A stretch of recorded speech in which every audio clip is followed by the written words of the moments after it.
Okay. Welcome to Crosstown Cardboard episode 99, and it's our first one live in person here at the National. We're calling this one the National Halftime Show, and we're live in Cleveland, Ohio at the Hobby Super Bowl for episode 99. Craig and I have gotten together for just the third time in our friendship history, and Craig, we're going to talk about our biggest hobby pickup, our biggest hobby slip up, which is our biggest mistake, and we both have one. I'm sure we have more than one, but we have one that definitely sticks out.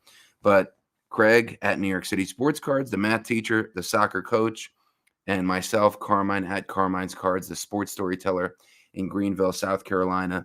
And Craig, before we get into our hobby pickup, our hobby slip up, other categories that we're going to break down of card doings that we had, what's your original take on the National? This is your third one, right? And my second one. What do you think about this year's setup? The setup, Cleveland isn't the most ideal city for it. I liked Rosemont because you could walk everywhere. Hotels, restaurants, trade nights, the show, walking distance. Here, everything's spread out, blessing and a curse, because we've met some cool and some interesting Uber drivers. But we really haven't had a chance to venture out. As far as the setup of the show, I think it's perfectly fine. There's two giant rooms, so it's pretty easy to say if you're meeting someone, are you in the corporate room or are you in the room with the giant men's sign where the bathroom is? The food situation in the venue is a little bit of an issue, but we improvised. We did our Walmart run, so we were better prepared. Mm-hmm. So big takeaway for Nationals in the future would go do a little grocery haul beforehand. Yeah. Be ready with the snacks and the sandwiches. But as far as the show itself, I mean, at the end of the day, we really are there to hunt some grails, meet some friends, and I would say that's exactly what has happened in the last 48 hours. So mission accomplished. Yeah, it's been tough to get out of there at some points, especially with you being a social butterfly. Having so many hobby connections, hobby friends. It takes at least 10 to 15 minutes to leave because it's like you have to say goodbye to everybody, which is a good thing. Yeah. Which is a good thing. I mean, you have so many connections. And then I see somebody, or I see a card, or you see a card, or you see somebody.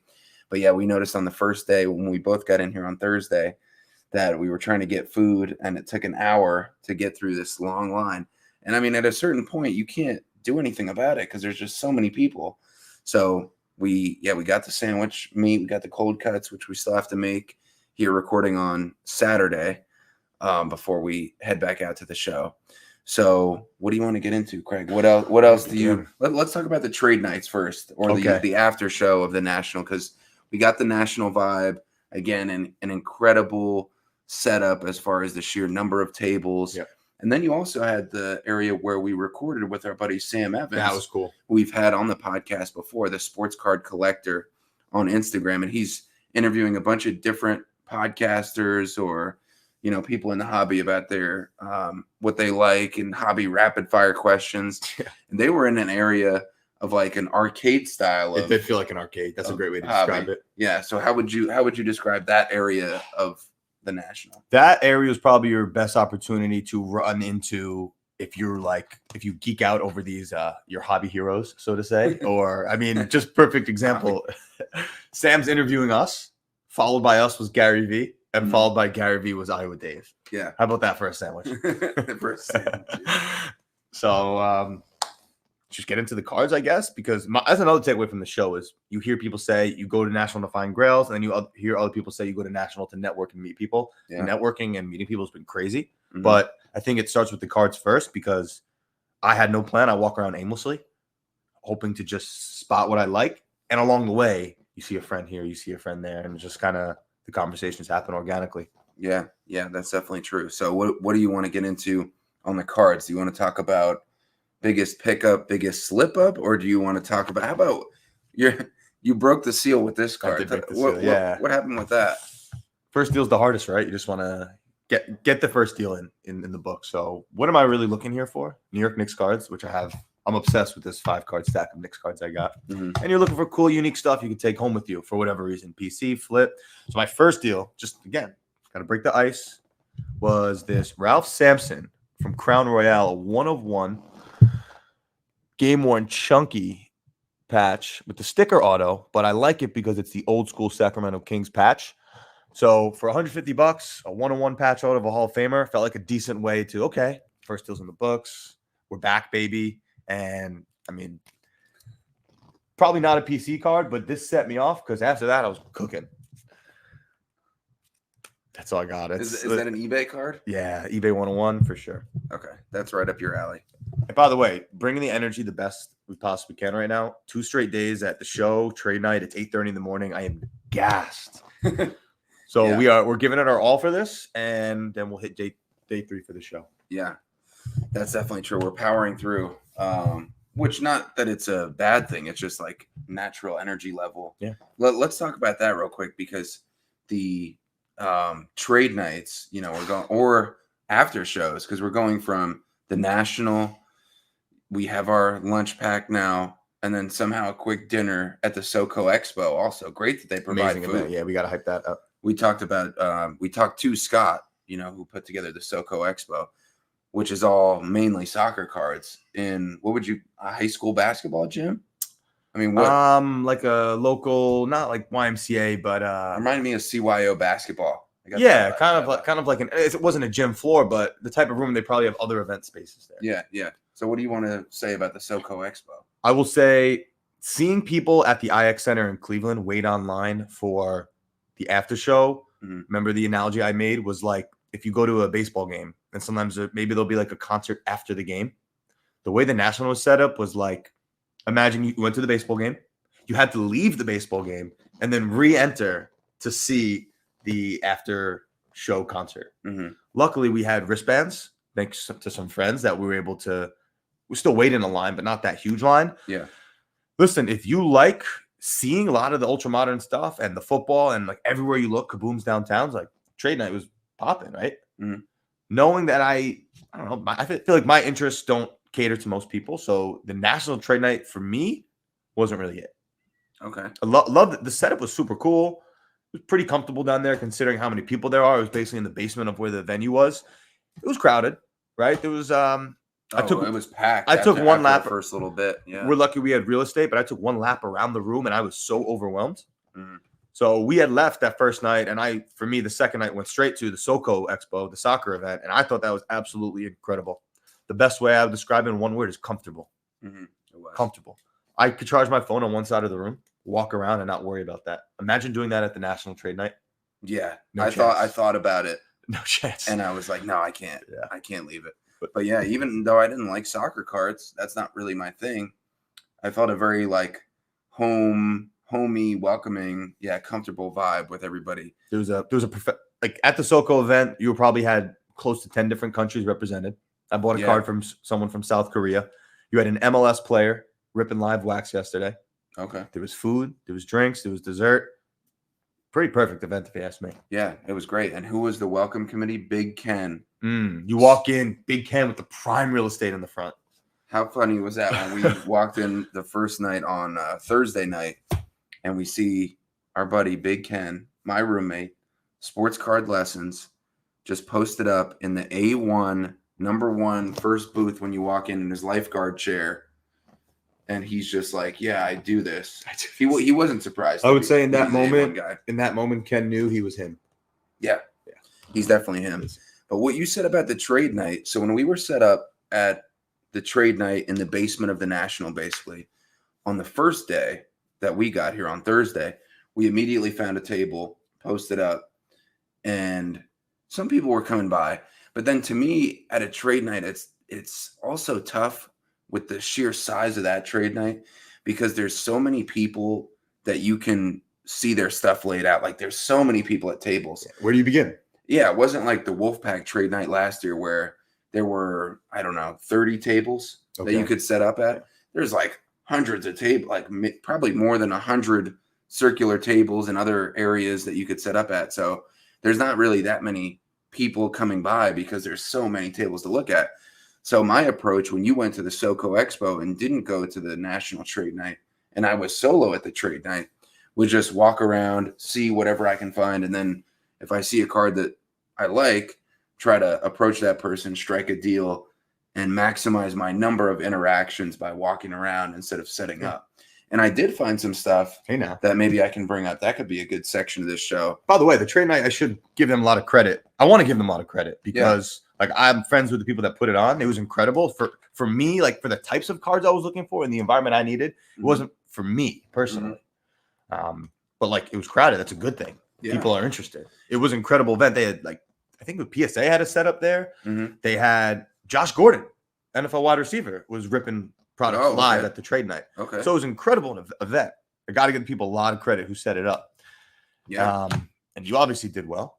Yeah. I just don't deal in ultra modern, and that's what a lot of that was. So card wise, I wasn't able to have success. But the fact that we posted up at the table, it was me, it was you, it was Augustino, Cards by Joe, it was Caitlin. Yeah, cold lunch cards. Yeah. And it goes back to what we said. You go to National for the cards, but organically, here we are at a table with all of our good close friends. Yeah, that's true. And I want to shout out Bagels and Wax for helping us get in. Vadim. The first Vadim. Vadim. Great met guy. him. Cool guy. He was really doing a good job, letting people in, stopping people because, people sometimes try to sneak in without the wristband. So he did a very good job, but definitely appreciate him for hooking it up on that first day. And also at the trade night, I thought was cool that that Scott Rogowski, the former, what was the quiz show that he hosted? You know what I'm talking about? That was a big deal. Brains fried. Now he's Fanatics, doing all their stuff on the stage. Okay, cool. The eBay host. That's what I mean. It was like a legitimate trade night. They had, like I said, athletes on stage ripping. It was nice and like brightly lit. And considering how many people in crowded it was like cool. Yeah. And who got on the stage when you weren't there though on the Friday?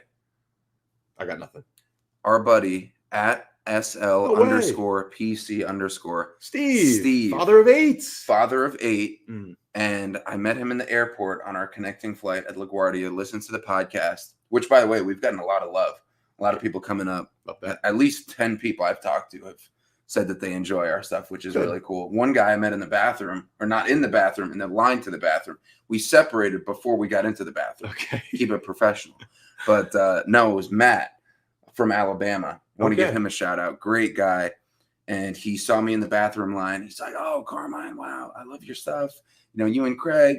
And most of the feedback I've gotten is people saying they really like how we talk through our deals.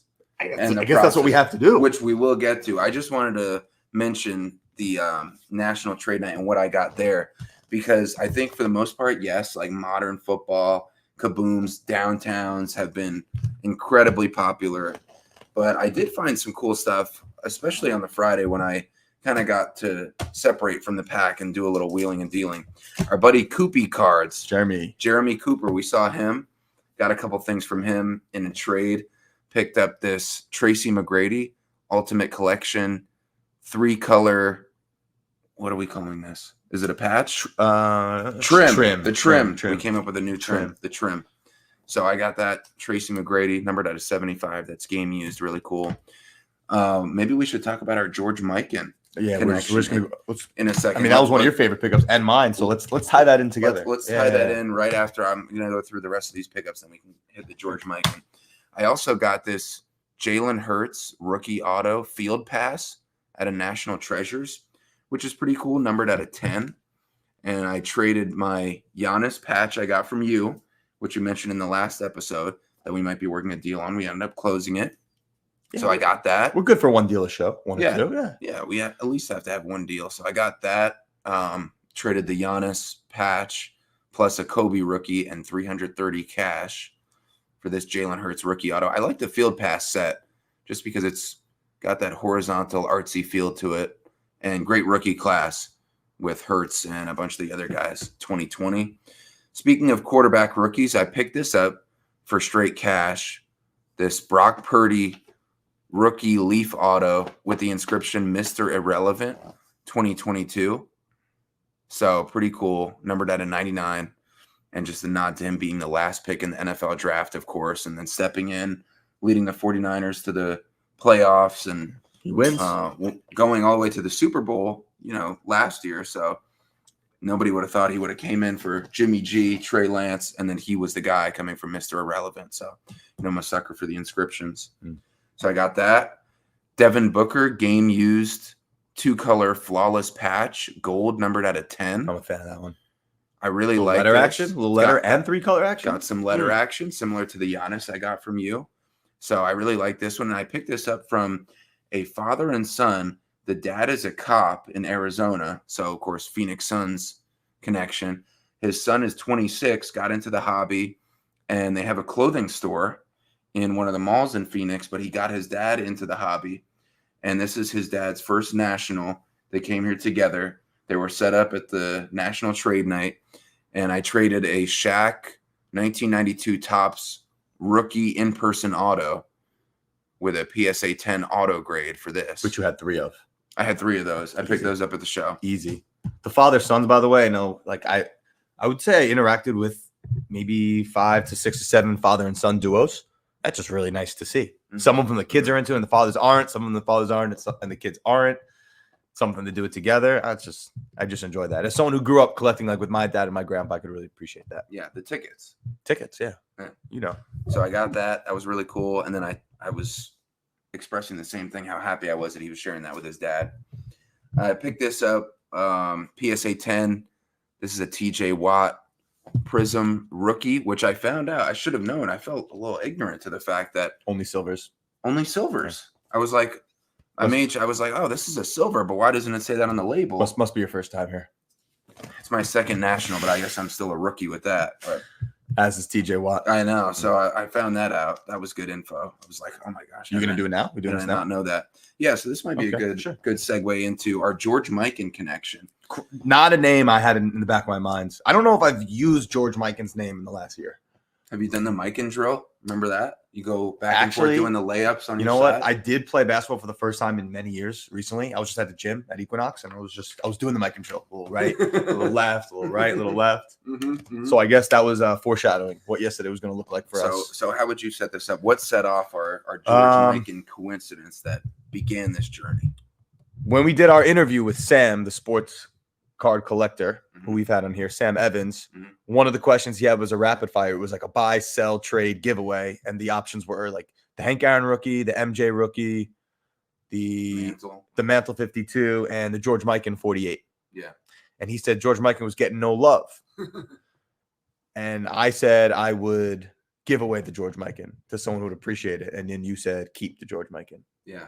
I think I said either, buy the George Mikan or one of them that valued George Mikan higher, because I just think there's not very many out there, and it's a historical item. The first great NBA player, the first great big man in the league, Minneapolis Lakers, several championships, glasses, iconic. And so that was just a question in an interview with Sam, which, by the way, being in that interview booth with the mics and the equipment was so legit. That's way like better production than me sitting in my living room in my apartment hoping that I get decent connection. And it was crazy. right. You're just hoping the Wi-Fi holds up. It was crazy too, because we were in that highly stimulated area with the 100 different like whatnot live streams going on that huge video board, all the games where you could win cards, and it was just like it was a kid's paradise. I mean, it was like a card carnival in there with all the action. Great way to describe it. Like you're at an amusement park. Yeah, but it was like card centric. But anyway, okay. So then we talked about the Mikan, and then 5 minutes later we agreed. Like we spend the mornings together, and then we agreed like, all right, lunch, we'll go do our thing because great guy, loves spending time with you, Carmine, but we have not totally the same card interests. So at some point you got to like separate it. We dial in. We walk the show floor plenty together. We dial in. Yeah, it was good vibes. 2 minutes after the interview with Sam, I run into this table. I forgot the name of the table, but they were from Denver, Colorado. I made only table I made multiple deals with. And I saw this one. I said, this is my type of card from 2013-14, totally certified. George Mikan, game-worn jersey patch, a three-color patch from George Mikan. Are you kidding me? Numbered out of 3. 2 out of 3. Game worn, obviously. Imagine a player worn George Mikan. You think back in the day? Back in the day, they had a rep say, hey, put this jersey on, then take it off. Yeah, George, throw this on real quick. Your Hall of Fame induction. Well, that probably would have went way before it, too. So the George Mikan, I'm pulling up exactly what I gave for it, but it was mostly trade, which for me was the theme of my show. What did I get for the Mikan? I traded. All I wrote down was cards plus 220 for George Mikan. Yeah, you were probably pretty excited after getting it. Yeah. But it got you into it at a good value, right? I mean, compared to what it sells for. You surprised me with how much that's worth. I showed you some comps, right? Oh, Yeah. here's what I traded. Okay. The Patrick Ewing, Sean Kemp dual auto. Mm-hmm. The Jerry Rice 1999 Topps Chrome Refractor. And because they're a table from Denver, my 5 Broncos game Oh worn my jersey gosh, cards. the Denver deal worth Denver even- to Denver, baby. It It wasn't a never trip the to Denver to Denver move never fails. So I traded those cards plus cash. I ended up with this George Mikan. And we said on here before, you make a good move or you get a good card, you get a lot of feedback on like your Instagram story, right? Mhm. This was probably the most like heart or fire emoji reactions I've ever gotten on a single card.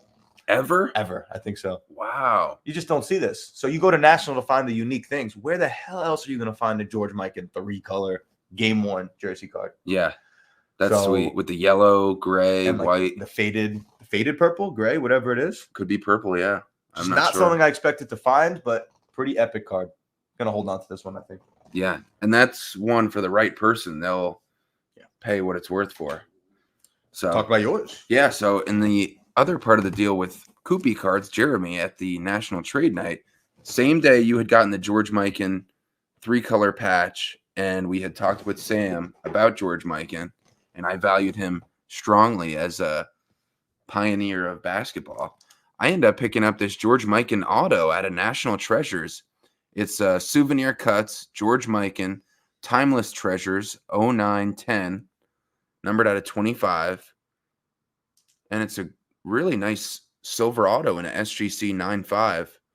And there were some raw sales. I think one raw was like 240 or 250. And then there was, maybe it was a little bit higher, 275. Then there was another raw for like 440.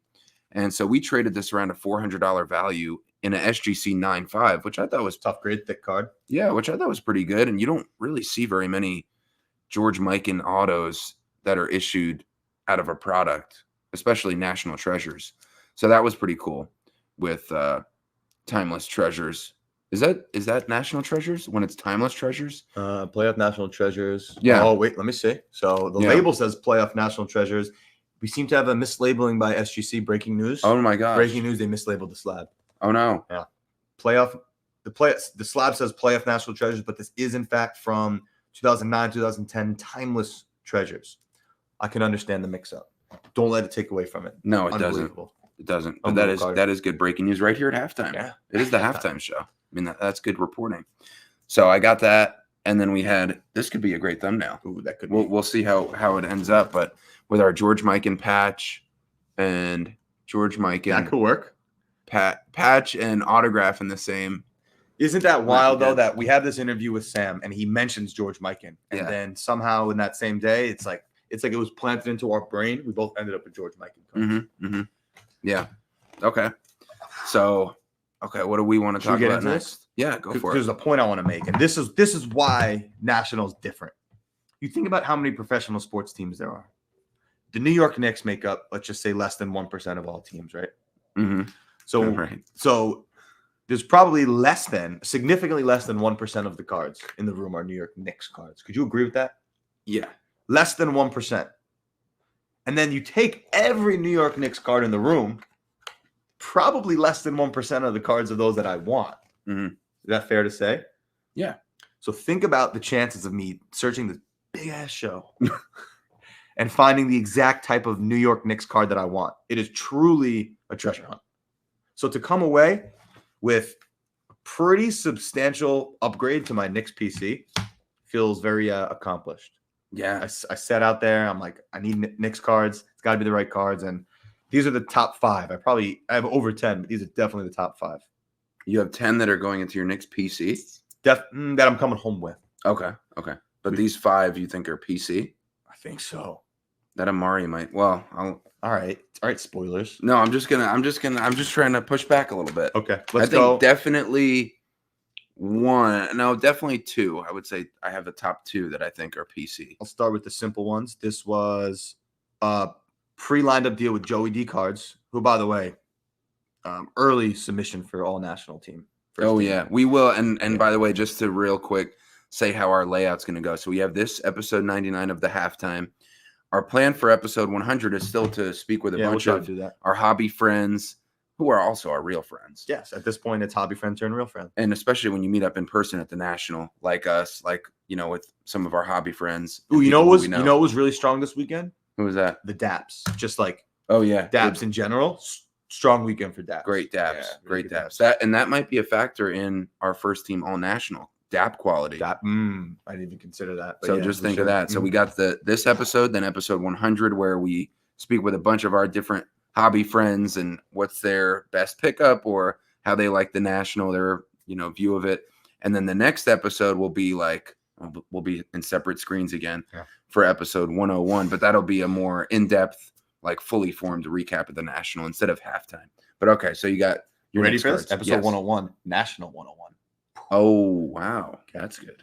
This was a predetermined deal with Joey D Cards, Jalen Brunson, Gold Select from 2023-24, Knicks Uni, Chunky, Game Worn patch, and an autograph numbered out of 10. Patch auto, Jalen Brunson, no brainer, Knicks uniform. That's great. This was we can't even get into the whole thing with our boy Isaac because we have to save that for the next episode. Yes. But I ended up pulling the trigger on the 2023 Select Jalen Brunson Gold Courtside and a PSA 10 numbered out of 10. We got this from I got this from Isaac, no sticker auto, which is he was Culture Collision, first team all Culture Collision. Yeah, might be a two-timer. He might be our first two-timer. You did mention that because real quick, he's also Mr. Non-Subscriber, as we've talked about. The guy who at Culture Collision, when Craig was trying to close the deal and they were close, he said, "If you subscribe to the podcast, I will accept your offer," meaning Mr. Non-Subscriber, who obviously didn't subscribe. Yeah. He shut you down. He said, "I don't want the deal," even though it's what he wanted in the deal. All he had to do was subscribe.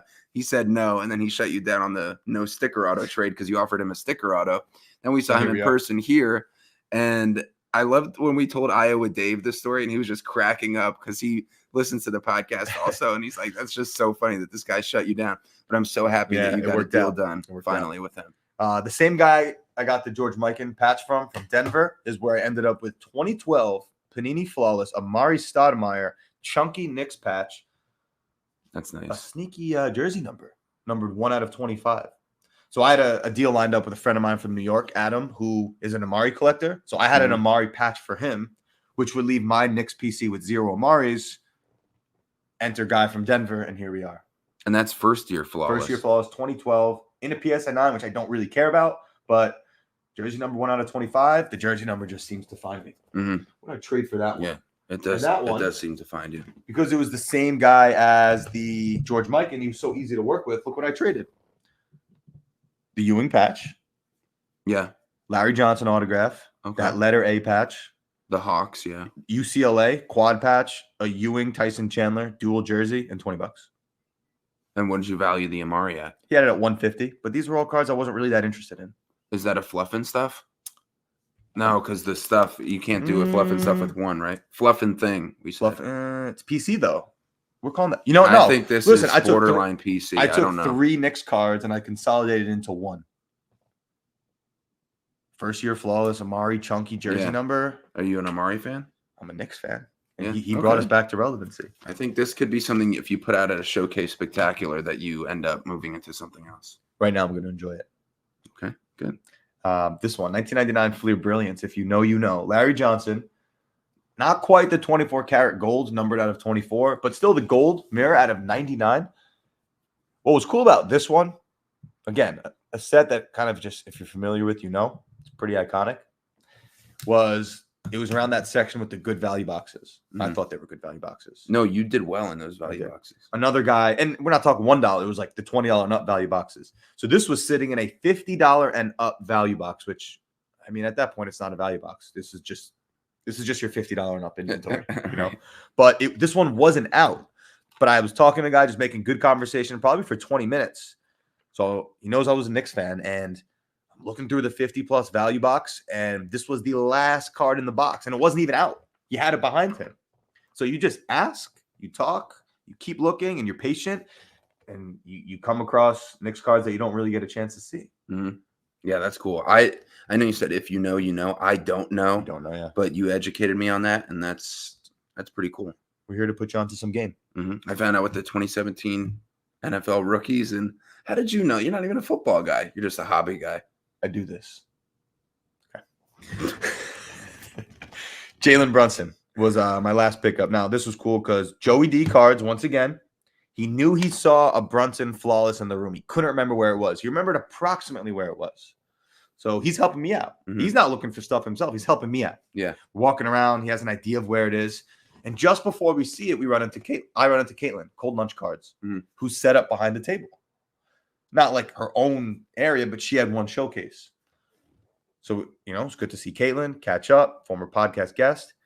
2 showcases over from here. Here it is, the Jalen Brunson. 2022-23 flawless, chunky, 3-color, on-card auto, numbered 1 out of 25. Once I saw it, I'm like, this is in the bag. This is going to be mine.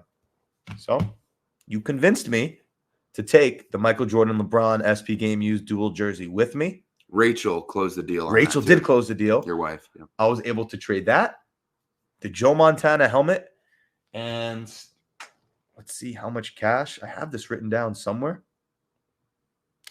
It was $120 cash. So this was stickered at $700, which was an exact sale. If you really want to get into the nitty-gritty of the deal, that Jordan LeBron I was into for my collection, let's call that $200. The collection you bought. Yeah. So let's go. I'm probably even less, but let's say I'm into it for $200. 120 cash is $320. I'm into that Montana for $60. So this Jalen Brunson $700 card, which is the right value. All in all, I'm into for $380.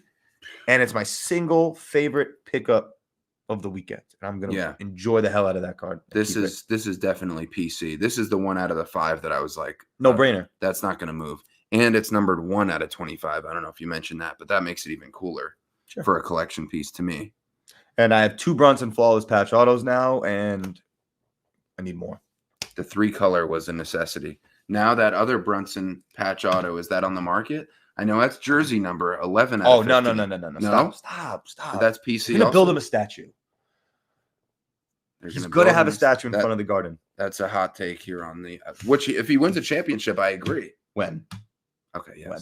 But so I had all my inventory in my backpack. The only cards I kept right in my fanny were my Knicks cards, just ready to show people. Yeah. Like Gary V is a big Knicks fan. He was right after us in an interview. I'm like, yo, Gary, I know you like this right here. And he was able to appreciate that. What about the Select? Did you mention that one? This one. No, Port the side. other one. Yes. Yeah, no sticker auto. Yeah, but I thought you only mentioned the other one. I brought this up. Oh, okay. Yeah. Okay. I was so mystified by all the Knicks pickups. So yeah, those are my top 5 Knicks. There's some lower end stuff, but that pretty much summarizes it for me. I came here for New York Knicks cards, succeeded. A couple cool PC cards, entered the George Mikan. And if you take the amount of cash that I came with and how much I've left, I have spent 3 figures. Wow. Good for you. Pretty good for a weekend, I think. Yeah, that's good. You came in with a certain amount of cash and you stayed within your parameters. Yeah. Okay. So your biggest pickup is this favorite pickup is this flawless with those Knicks. But I love them all. Yeah. I mean, yeah. But this Brunson is once you got that, I was so excited for you. It was all house money from that was great. And we were just hanging out. I remember when I found out, we were just hanging out above the massive line for the bathroom in that national area with Cards by Joe, Joey D cards, me, you, and Mr. Non-Subscriber. That was one of my favorite moments of the show. I told you that because we didn't have plans to meet up with any of them. And then here we are, 5 true friends. Yeah. Me, you, Isaac, Joe, and Joe. Yeah. Just standing in a corner, congregating, having a good time. It was towards the end of the show. Like it was just very organic, Yeah. And I love telling other people about the run-in with Mr. Non-Subscriber and the fact that we got to tell him that he's a podcast legend for us, at least. We had a good laugh. Yeah, that was great. We had a nice laugh. That was great. Okay. Yeah, you got to take it away with this one. So you got your biggest hobby pickup. So here's mine. This was the first deal I got done at the National because it was already set up, and I alluded to it earlier, and Craig was trying to get the information out of me. And I was trying to keep it close to the vest because I wanted to provide something cool for our link-up show, have it guaranteed in the bag. I knew we'd have other cool things to talk about, but I'm like, this would be nice to reveal on our national halftime show when we record in person. So this was the card that I picked up that I mentioned. I was trading 5 cards. It was a Larry Bird Select Auto, Larry Bird Night Moves Patch Auto, the Magic Johnson S/J Game Used Flawless Patch, Ricky Williams, Panini 1, 3-color patch auto, numbered out of 15. And the 5th one was a Drew Brees, sign of the times, rookie auto with a little corner ding. So it was nice to trade that as part of this deal. Also, someone else can now own the corner ding. That's cool. Yeah, whenever you have a damaged card, I always want to trade out of it because you don't want to. Which I mentioned the damage. You did. Okay. Yeah. Oh yeah. Honest guy here. Yeah, I told him about the damage, but it's nice to trade out of it, and then you don't have to explain to every single other person. Look at that corner; it's damaged. Oh, and then they don't want it, and now it's a headache. So that was about 1,500 trade. I added 1,500 cash on top of those 5 cards, and I came back with a really cool PC item for myself, which is this 0506 Upper Deck Ultimate Collection dual auto Bird and Magic, numbered out of 25, on card autos, BGS 95 with a 10 auto. And it has that basketball court design that I really like. But just to pick up a Bird and Magic dual auto that you really don't see. There was one sale that was a PSA 10 card grade with a 9 auto, which, as we both know, really knocks down the collection. Where are we value. on 9 autos? 1, 2, 3. Okay. Not in on 9 autos. So the PSA 10 card with a 9 auto, a couple years ago, this same card sold for $5,000. Okay. So I thought the BGS 95 with a 10 auto being valued at $3,000 with half of it that could be trade was fair, because you could make an argument that the 9.5 with a 10 auto could be comparable to the PSA 10 with a 9 auto. You could say that I would want the 9.510, the one I got, more than the PSA 10 with a 9 auto personally. Yeah. I know that'd be a good one for the comments if you guys have any thoughts on which one could be valued more. But either way, it's a PC card. I got it from the Prism God, aka Raphael. OPG? Prism God, the Culture Collision CEO. So we really like the show that he put together there, and really cool to deal with him, which was cool also because I've heard and I've seen his values from other people, and they're like, well, he values stuff, but he has very rare stuff. And they said sometimes he has a high value on it, which, you know, if you have rare stuff, plus if it's your card, you can put whatever value on it. Oh, yeah. No one has to buy it from you. Yeah. So I thought that was even cooler to get something like this off him at a fair value, which I thought. And we worked it out, went back and forth on Instagram. He could definitely tell I was very excited about trying to get this card because I was pretty persistent with the communication. So we were able to get it done in person, and I came home with a PC card that, like we were talking about before we got here, it was all gravy after that. It was just a nice, you know, if coming home with this makes the show for me. So really cool to have that as the top pickup. Yeah, once you got that, I mean, at that point you ate. Mm-hmm.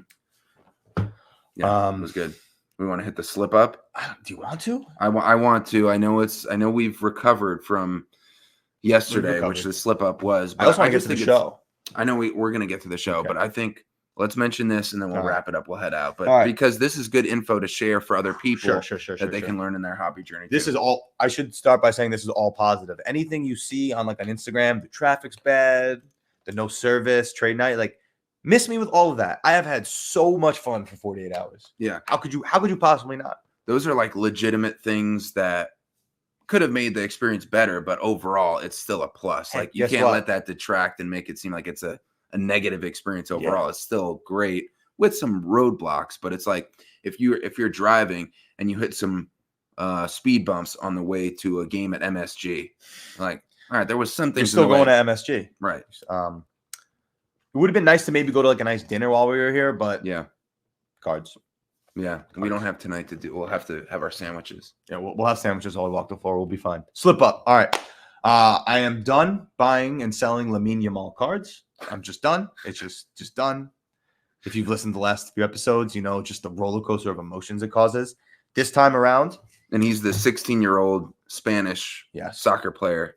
Yes. I'm gonna make this quick because my vibes were killed a little bit by this yesterday. Yeah, and I know we're back, and so I'm just gonna hash this real quick. Long story short, I was out of cash for the day. I went to my friends at Bleecker, sold them a couple really nice things: the Messi MLS Topps Chrome Golds, the Onus Wagner used bat and the Randy Moss flawless autograph that I picked up. Sold it, freed up some like $750 of cash. Great, cool, we're good to go. Some of it was PayPal, some of it was cash. So I'm walking the floor. I'm like, cool, I got cash. All good. Was it the Denver place? Maybe it was the Denver. Anyway, it was some table that had a Lamine Yamal, Donruss, the rookies, gold out of 10. Not like golds, but like the gold parallel in a PSA 9. $500 price tag seemed really good. Check the comps. There was another PSA 9 that did $828. There was a raw that did $900. I had literally $440 cash in my pocket. They accepted the deal. Sounds great, right? Yeah, you bought it for like half comps. I went around to 3 places to try to sell it. Just weren't interested, even at a really good deal. I get it. It's not the prettiest card, even though the comps are the comps. And it's numbered out of 10. Numbered out of 10, but like you could barely see the 10. So I'm like, all right, you know what? These 3 don't want it. I'll take it to the Soko Expo. It is a soccer card after all. Maybe my brain was just a little fried, but I don't think I thought it through that I should walk the show floor. And I have this, believe it or not, like I'm a decent guy. I like to take care of my friends. So I'm like, let me try to give my friend a good deal first. Long story short, I gave him too good of a deal where I ended up selling him the card for $500. I made $60. Mm-hmm. He ended up turning around and selling it for $750. I should have just been a little more patient. Like, I'm happy to help a friend out, of course, but like a $60 profit for me and a $250 profit for him. I think the reason it didn't sit well with me is because I did try to negotiate and I probably could have done a little bit better. I think I was in a vulnerable position because of my history with Lamine Yamal, right? Already going over 3 trying to sell it and having zero cash in my pocket. That was the most Zero. You're like, I need cash. I need cash. Yeah. I should have done a lap around first. Mm-hmm. Am I happy to give a friend a deal? Yes. But there's something to it. The fact that like I found it, I found the diamond in the rough. Yeah. It would have been nice to be rewarded a little bit more for it, but that's on me for not being patient and walking the Soko Expo first and then going to my friends. Sure, he made some money out of it, but what can you do now? Yeah. I'm complaining about making money on a card. That's what's happening right now. But I totally understand when you see what you could have made and the patience, I think it's great for you to talk about that. And I'll talk about mine too. Our biggest slip up from the national. But the fact that you're putting that out there and helping people through the mind of what could have been, but what was still a plus, because that everybody has probably gone through something like that. And then you were like, feeling a little down and we were talking about it and you had some good thoughts of putting yourself back, overcoming it, which is not that big of a deal, but to go to the show today. This is champagne problems. This is the definition of champagne. And I will acknowledge that. Yeah. I think you have a great perspective on it. And we moved on from it by saying it could have been a bigger positive, but it was still a positive. It's a good way to. But what's the lesson to be learned there is if you feel like you got a really good deal on a card and you can get a certain amount out of it, even though denied 3 times, practice a little patience. Little patience. Give yourself a little bit more of an opportunity to move that card. Hey, you live and you learn. I'll redeem myself today somehow. Yeah. Put it out there. I'm sure you will. And before we wrap up, just my biggest slip up so far. I brought this 1-of-1 David Ortiz game-used bat barrel that has his full name, David Ortiz, from National Treasures. I have a $1,200 sticker on it. Bought it for $700. Okay. I haven't told you about this yet. Bought it for $700, $1,200 sticker. Okay. $1,200 sticker. And I brought it to the National Trade Night last night, so Friday. Okay. The one that you weren't at, but I haven't told you about this yet. And guy offered me $1,000. The service wasn't working also. Okay. So it was difficult to look up, but I think this is still a very fair price. 1-of-1 also, bat barrel. Offered me $1,000. I said, what about $1,100? He's like, oh, well, let me text my buddy because at that point, it's over. It's going to be a gift, and I'm not sure. So nice gift, huh? Yeah. I mean, I don't know how exactly they must be in a different bracket than us because we give nice gifts to each other, and we gave gifts to friends, Yeah. $3, $5, just, right. Thought that counts type gift. So he said, oh, let me text my friend. So there wasn't any service. I knew that was going to be a problem. Then he walked away. And then he came back later and I saw him and I said, you know what? I was thinking it over. I think I'll take that 1,000. He's like, oh, well, I don't know because it's really for my friend and I'm not sure, this and that. And I got his Instagram, so I'll see if I can follow up with him. But for something that I think is really cool, I could probably maybe get a little bit more from it, but I should have taken that $300 profit. But I mean, I didn't know, when I countered back, I'm like, that $1,000 offer will still stand. But it's just a weird situation to be in, because I thought, okay, well, we'll settle on a deal somewhere between that 1,000 and 1,100. I didn't know the whole backstory about it's for his friend and he just thinks that that's the good value. And now that we're thinking about it more, we're going through it. You think you got lied to? Oh, I don't know. I think it was for the friend. Okay.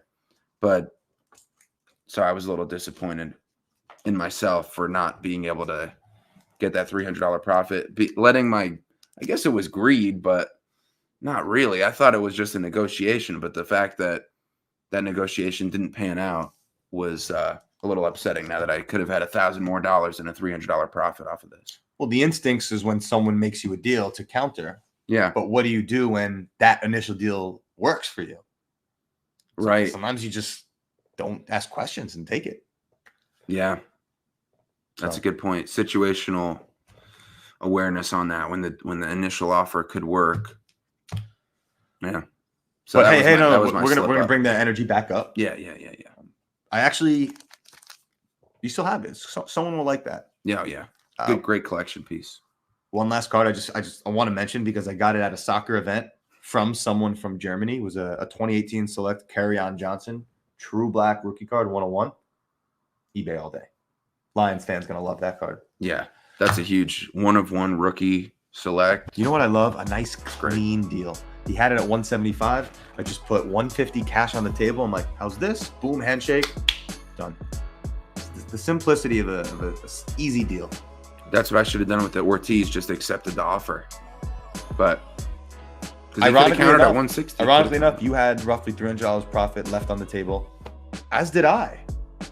From the Lamine As did I. So listen, it's not all rainbows and butterflies. It's like 99.9% rainbows and butterflies. But yeah, we could express some downsides to it. Hopefully, other people learn from it. Yeah, and the learning continues, like one of our old episodes. Damn right.